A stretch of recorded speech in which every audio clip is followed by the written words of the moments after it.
Қайырлы күн, құрметті оқушылар. Бүгінгі сабағымыздың тақырыбы статистикалық мәліметтер. Оқу мақсаты электрон кестеде есептерді шешу үшін мәліметтердің әртүрлі пішімдерін қолдану, абсолютті және салыстырмалы сілтемелерді қолдану.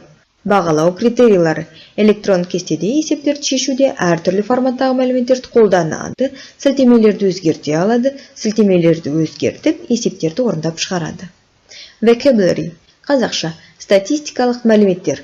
Русский статистические данные. English statistical data. Абсолютті адрестеу, абсолютная адресация, absolute addressing. Салыстырмалы адрестеу, относительная адресация, relative addressing. Аралас адрестеу, смешанная адресация, mixed addressing.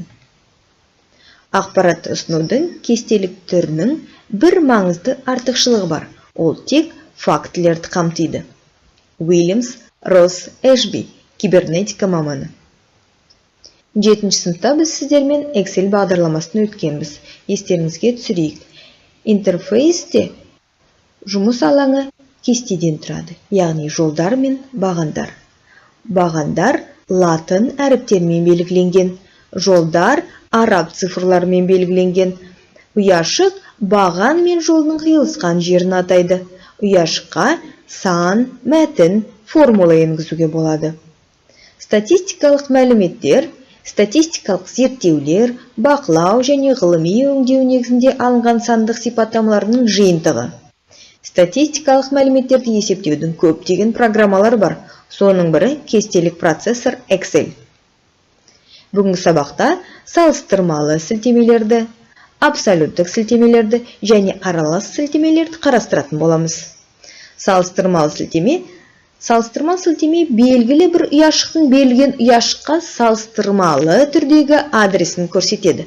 Мысалы, оқу құралдары, қалам, дәптер, кітап. Олардың бағасы және саны.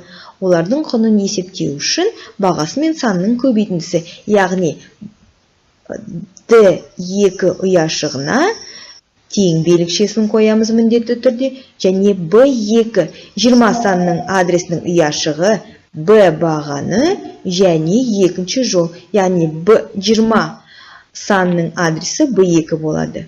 15 санының адресі C2 болады. D2 ұяшығына тең B2 көбейту C2. Дәптерді есептеу үшін B2 көбейту C2, кітапты есептеу үшін B4 көбейту C4.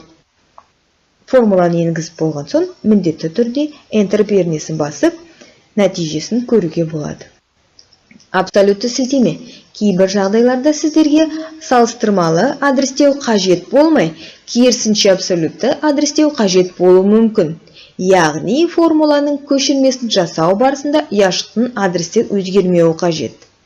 Ұяшықтың абсолюттік сілтемесінде доллар белгісі, баған атауы мен жол нөмірінің алдына былай жазылады. Тең доллар белгісі B $2 қосу доллар F $5. Бұл жағдайда доллар белгісі баған мен жолдың бекітеді. Енді формуланы төмен немесе шетке қарай созсақ, адрес сол қалпында қалады. Аралас сілтеме. Аралас сілтеме бағаны абсолютті, ал жолы салыстырмалы немесе керісінше болатын адрестеу түрі. Аралас сілтемені құру үшін доллар белгісін баған атауының немесе жол нөмірінің алдына қою керек. Аралас сілтеменің жазылу түрі төмендегідей. A доллар белгісі 2, жолы өзгермейді. Доллар A2, баған өзгермейді. F4 пернесін бір рет басқанда белсенді ұяшық абсолютті сілтемеге айналады.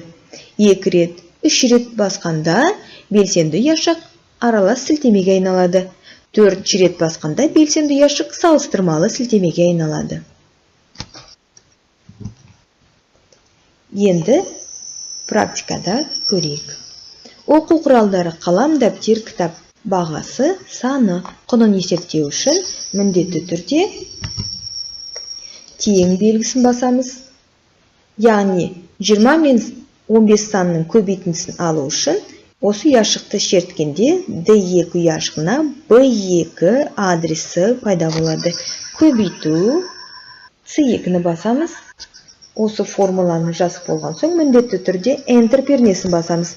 Осылайша біз нәтижесін көре аламыз. Дәл осы формулаларды басқа да ұяшықтарға пайдалану үшін біз төмен қарай оны тартамыз.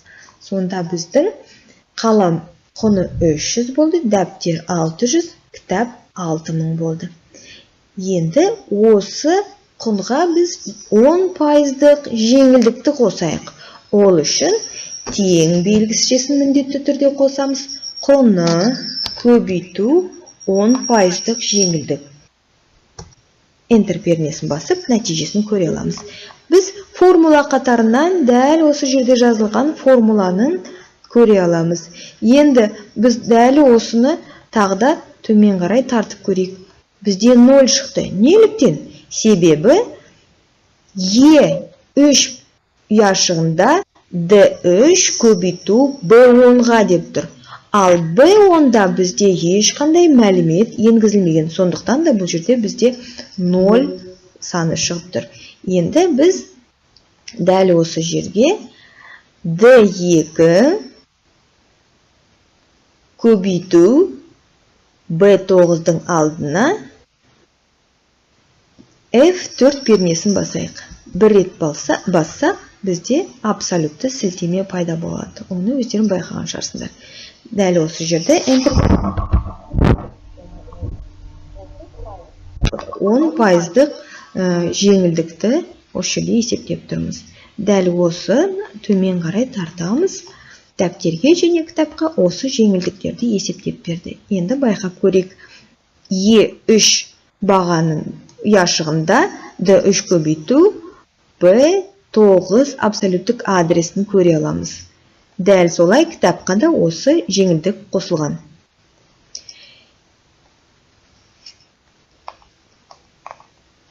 Бірінші тапсырманы орындап көрейік. Қандай сілтемелер бар екенін анықтаңыз. Мына сілтемеге өтіп, тапсырманы орындаңыз.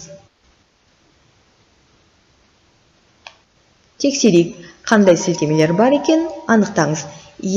Әрине сілтемелер салыстырмалы және абсолютті. Дұрыс. Тапсырмаларды тексеріп көріңіздер. Екінші тапсырма. Сілтемеге өтіп, бейнені тоқтатып, тапсырманы орындаңыз. Өздеріңіздің жауаптарыңызды осы жауаппен салыстырып көріңіздер. Үйге тапсырма. Еуромен берілген туристік жолдамалардың теңгедегі бағамен есептеңдер. 1 еуроның неше теңгеге құрайтынын интернеттен қараңыздар. Және 20% жеңілдікті ескеруді ұмытпаңыздар. Рефлексия. Excel бағдарламасы жайлы не білгенмін? Сабақтан Excel бағдарламасы туралы не білдім? Excel бағдарламасы жайлы тағы не білгім келеді? Сабақ аяқталды. Назарларыңызға рахмет. Келесі сабақта кездескенше.